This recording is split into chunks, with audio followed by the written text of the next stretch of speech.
I've been asked that question so many times, why I wrote the book or how I got interested in a vampire or what. I have no answer. I was sitting at the typewriter one night and I wrote the line, "Shall we hold the interview here?" said the vampire.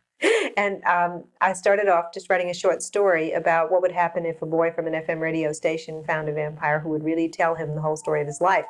And I wrote that short story, I think, in 1969, or even before, maybe 68. And I kept it for years. I kept dragging it out and going over it. And then it developed into the novel. I mean, there was no more thought really going on in my mind than that. Like, let's just try this experiment, or this would be an interesting thing to do. The thing I liked so much about it, for a vampire novel, it was a very secular setting. And especially being someone who works on FM radio, I could really understand the motivation of this young man finding an interesting subject in a vampire. And it seemed perfectly plausible at the time that he would go and interview him. Maybe you could talk about just the opening sequence where he meets him in a bar. That's what I imagine, that he was a person who went around interviewing all kinds of interesting people that he found in bars. And he found Lewis in this bar, and Lewis told him he was a vampire. And what the boy assumed was, well, here's someone who really believes that he's a vampire. So I'd like to know why this nut believes this. I mean, why would he even want to believe it? So they go to this rented room, which is never explained in the book, but it's actually a place that Lewis sort of lives in or uses to stay in during the night. And they start the interview, but it becomes apparent to the boy within a few minutes that this is not an ordinary human being, and that it is actually a vampire. And from then on, it's an accepted fact in the book that Lewis is a vampire. I mean, that isn't even an issue. It's then the story of how he became one and so forth and so on. It's one of the few novels, one of the few novels, and the only time other than seeing it in your book, that they actually go behind the misery that a vampire feels and his separation from society and the sort of utter damnation that he must live through. It's very much like a living hell. Yeah, I meant it to. I mean, that's what it certainly evolved into. As I said, I didn't have any plan when I was writing it. It was just a matter of putting myself in Lewis's place, and that became apparent very early, that there must be agony in feeding off humanity, coming that close to humanity all the time, bringing death to people every night, and when you bring death, you do it in an embrace, So how can you get any closer than that? And yet you're totally shut out. You're a monster. And, that became one of the major themes of the book. It's almost at the moment of orgasm, the person, it vanishes from you that you had in your arms. Exactly. As a matter of fact, I'm writing the sequel to it right now, and Lestat, the vampire who's the hero of the sequel, actually says that the people we love die in our arms. That line is in there. And that's sort of the theme of the second book too, But it's of course, the second book is about how this character Lestat, who's a much more active, stereotypically virile, I hate to use those words nowadays, but stereotypically virile character than Lewis, how he handles that, or how he handled it. That's the theme of the second one.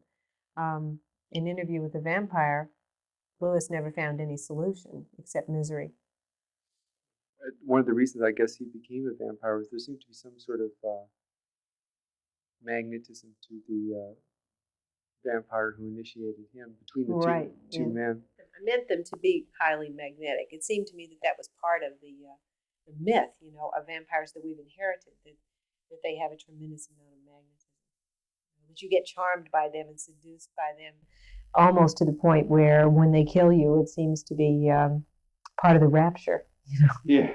I was talking at a high school not long ago in San Jose, and I asked the girls that I was talking to, I was talking about an Interview with the Vampire. They were in a Gothic novel class, and I asked them if they met Lewis or Lestat, what they would do. And would they want to kill Lewis or Lestat?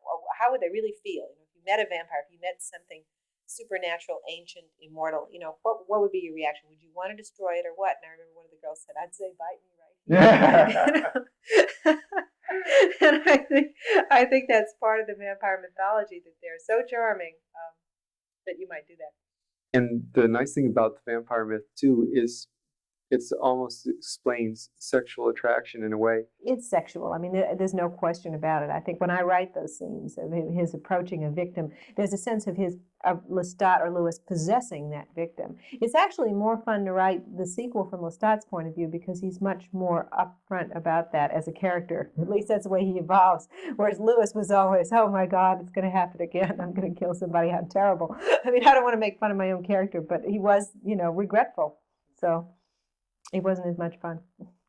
Maybe you could talk about how that scene between Claudia and Lewis came about, and I guess you must have got some small amount of flack for for writing a scene in which a 5-year-old becomes a lover of a vampire. There really hasn't been much flack. I don't think the interviewers not the interviewers, but the reviewers didn't really pounce on that aspect of the book.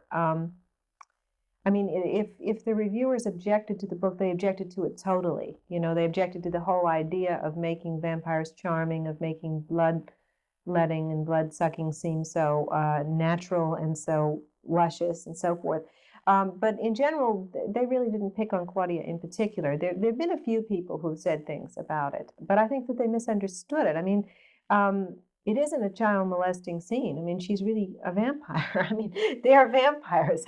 One of the things I think that would happen, when you enter into the metaphor that you're working with a vampire as a character, you look through his eyes. One of the things you would see is that everybody becomes beautiful. There are no boundaries any longer. You're not just attracted to women or just attracted to men or just attracted to children. Or everyone is potentially gorgeous. One of the tragedies of Lewis is that he doesn't see life as beautiful until he's outside it. But I meant to indicate to him even a very old person would be beautiful, that he would see. And so when he saw Claudia, what he was seeing was what we all see when we see children. Only, unfortunately, being a vampire, his passion led him to do what he did. But I think that's a very different thing than molesting a child. With that enhanced vision, the images come back to him so strong that it's a very natural way for him to act. It seems nowhere out of normal. It's actually very moral within his framework. Yeah. I think the immoral thing that happened there was that they made Claudia a vampire rather than just took her life. She was actually dying when Lewis saw her in the room, when he laid eyes on her. Okay, then he made a victim of her. Then she was really dying, And so then Lestat sort of forces the issue, so where they make her one of their company, and then that becomes kind of the terrible crime that they commit within the framework of their world. Because to make victims is one thing, but to make people into vampires is another. That's inviting someone to share the same hell that they already share. Well, I've been collecting dolls for about 2 or 3 years now, and the type of doll I collect is this doll here, which is a German doll with a porcelain head, probably made around 1890, maybe 1910. And the reason I like this doll so much is because it's sort of the image of Claudia the vampire, An Interview with the Vampire. It's about a 5-year-old child, and it has golden hair. And as you may remember in that book, there is a doll maker, Madeline, who makes dolls, and she falls sort of in love with Claudia, whom she calls a child that cannot die. And I think I like the dolls for reasons that come out in the books. I have to keep myself from putting a doll maker and dolls in every book I write. It could be a real bad habit. The expressions on these dolls seem a little bit more complex than the usual ones you get on. Yes. Well, these dolls were really made by artists. There would be people who worked in doll factories in Europe, and their whole job, say all their lives, would be to paint the eyes, perfect eyes.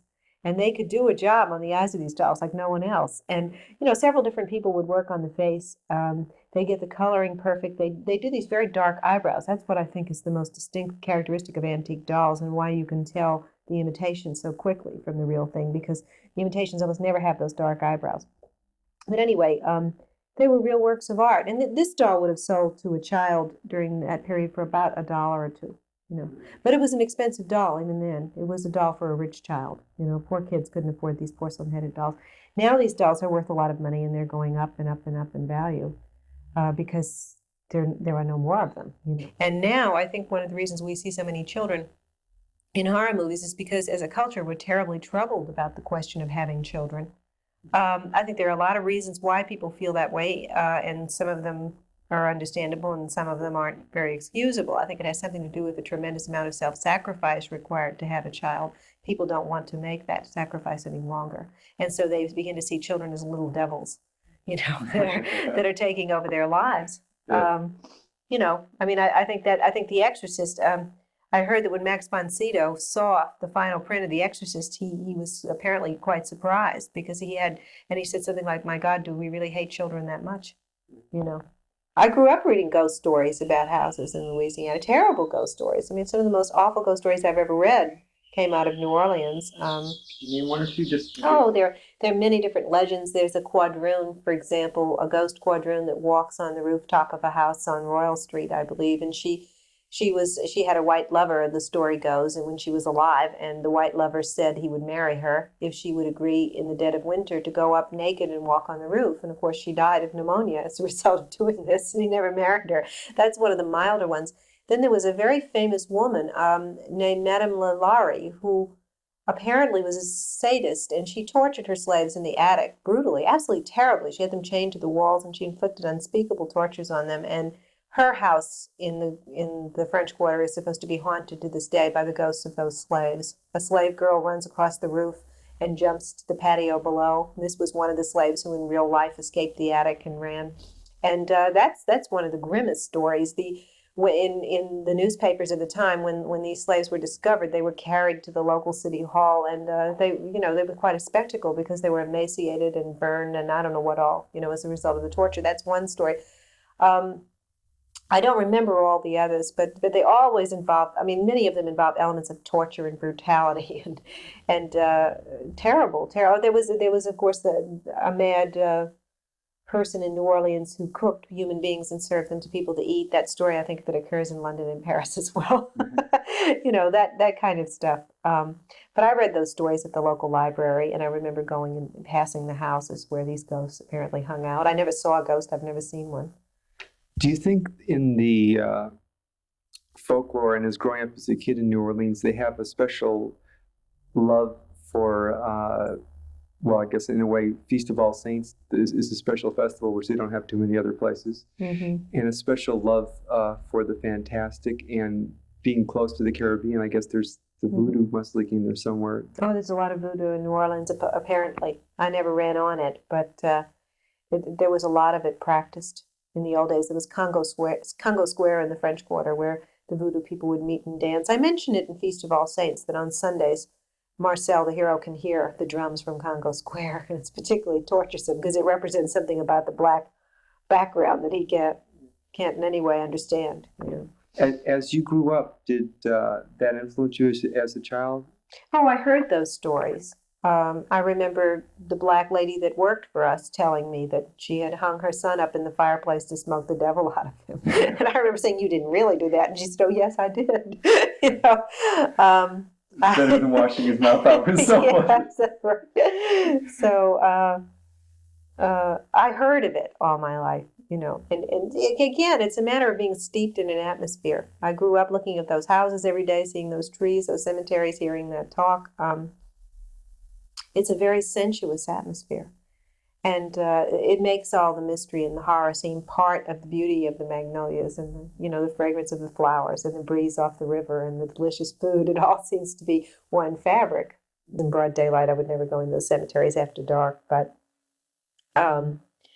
we used to go there as kids. We used to walk through with our dad in the evening, and he used to point out the yellow fever graves to us, the graves that had lists of whole families that had died during the terrible yellow fever epidemics in New Orleans. And it's part of the landscape of my childhood, to wander past those little wrought iron fences and benches. The graves had benches in front of them because for years on the Feast of All Saints, all the New Orleans families would go to the graves, and they would not only clean up the grave and scrub the tombstone and put flowers, but they would visit with one another, and they would sit on those benches and receive guests, all day long. And I think they used to sell gumbo and all kinds of refreshments in the cemeteries. And by my time, it wasn't quite that festive. People just went and put flowers. In your book, Cry to Heaven, it takes place, really starts with an aristocratic family of Venice. Maybe you could set that for the people a little. Well, that book, I think, is sort of in a way about the same thing that Interview with the Vampire and Feast of All Saints is about. It's about outsiders. Only the outsiders there aren't vampires or mulattoes. They're castrato opera singers. And Tonio Treschi, the hero of the book, is castrated at 14, the same age in which Marcel in Feast of All Saints finds out that he's black or not white. And he becomes an outcast.